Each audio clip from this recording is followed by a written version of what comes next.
किया होगा कि एक कांच की गिलास है, कांच की गिलास जिसमें आप पानी पीते होंगे, उसमें आप क्या करिए, पूरा पानी भर दो और भरने के बाद में 1 मिनट दिखाइए पेंसिल। ये पेंसिल है, थोड़ी बड़ी रहे तो और अच्छा है। पेंसिल को आप पानी के अंदर डुबोइए, क्या देखेंगे आप? लाइए दीजिए, वाली दीजिए। क्या देखेंगे आप? ये पेंसिल को जैसे ही आपने पानी में डुबोया तो क्या महसूस करेंगे आप? क्या दिखाई देगा बताइए? कभी आपने गौर से देखा है? आप क्या करना, आज घर जा कर के यही प्रैक्टिकल कर। कैसा करना है आपको? आपको क्या करना है, कांच की गिलास लेना, उसको ऑलमोस्ट पूरा भरना है या थोड़ा बहुत कम भी रख सकते हो, नॉट ब्रिमफुल यू नो। और उसके बाद आप ऊपर की तरफ देखना, आप जैसे ही पानी में जैसे ही आप इसको डालते हैं पेंसिल को, तो पेंसिल जानते हो क्या होगी? ऐसा लगेगा जा तो रही लेकिन थोड़ी तिरछी जा रही है और ऊपर की ऊपर है। That's not touching the bottom of the glass. Glass के बॉटम को टच नहीं हो रही है, ऐसा लगेगा। पूरे लास्ट में बॉटम में टच होने के बाद भी ऊपर उठी हुई दिखाई दी। ऐसा क्यों होता है? कोई बता सकता है मुझे? या फिर आप सामने क्या करो, आधा, आप एक कांच की गिलास को आधा भर दो, आधा भरने के बाद में साइड से जैसे गिलास रखी है और गिलास में आपने ऐसा करके इसे तो हल्का सा तिरछा कर, ठीक।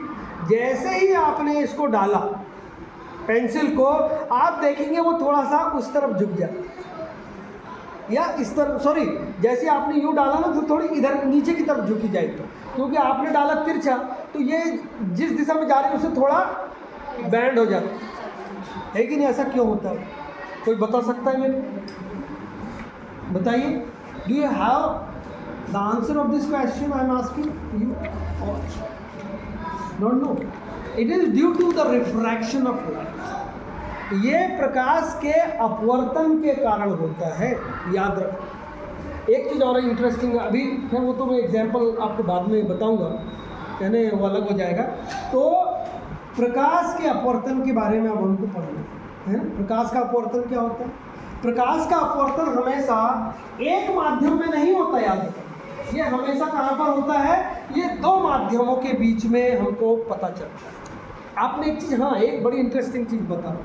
आपने देखा होगा दूर पे कहीं एक लाइट जल रहा है, बल्ब में लाइट जल रहा है, तो बल्ब में जो लाइट जल रहा है, आप जब यहाँ से अपने घर से देख रहे हैं या कहीं बाहर खड़े हुए हैं, वो दूर पे लाइट आपको कैसा दिखाई देता है?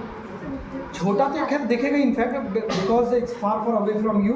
बट एक चीज़ आपने नोटिस किया होगा कि इट जस्ट सिमर्स और ग्लिमर्स, ऐसा जग जग जग जग बन चालू महसूस होता है। महसूस किया कभी आपने? एक जो आपको दिखाई देगा दूर, ऐसा ऐसा होते रहता है। देखे हो क्या? देखे हो आपने ऐसा होते हुए? लाइट को नहीं देखे? नहीं देखे तो देखना अब अच्छे से। अभी तक आपने, क्योंकि आपको ये पता नहीं था इसलिए आपने नोटिस नहीं किया। अब आप नोटिस करेंगे, दूर पे आप एक लाइट को देखना, even at night you can watch the stars, है ना।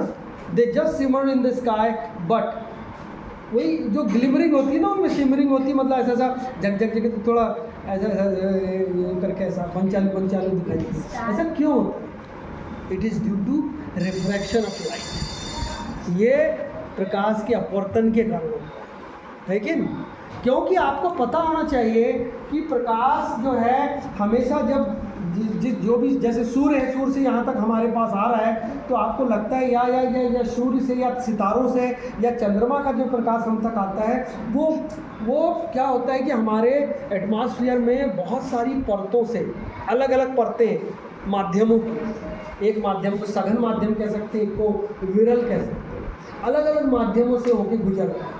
तो वो न जाने कितने बार उसमें अपवर्तन होता है।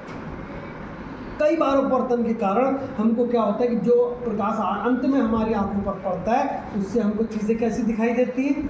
ऐसी बन चालू होते हुए, झक झक दिखाई देती, सिमरिंग करते हुए, ग्लिमरिंग करते हुए दिखाई देती है कि नहीं? बन चालू, ऐसा होता है बंद हो रहा है फिर चालू, बन चालू। जैसे हम आँख बन चालू करें तो हमको एक कोई चीज़ बंद, यानी कि ऐसा लगता है कि प्रकाश आया गया है ना। लाइकवाइज आपको वो बल्ब का एहसास होता है। तो ये सब उदाहरण जो मैंने 2-3 एग्जाम्पल बताए, ये सभी प्रकाश के अपवर्तन के हैं। तो हम आज किसके बारे में बात करेंगे? प्रकाश के अपवर्तन के बारे में। तो इस पर अपन आगे बताएंगे, चूँकि घंटी बज गई है ना।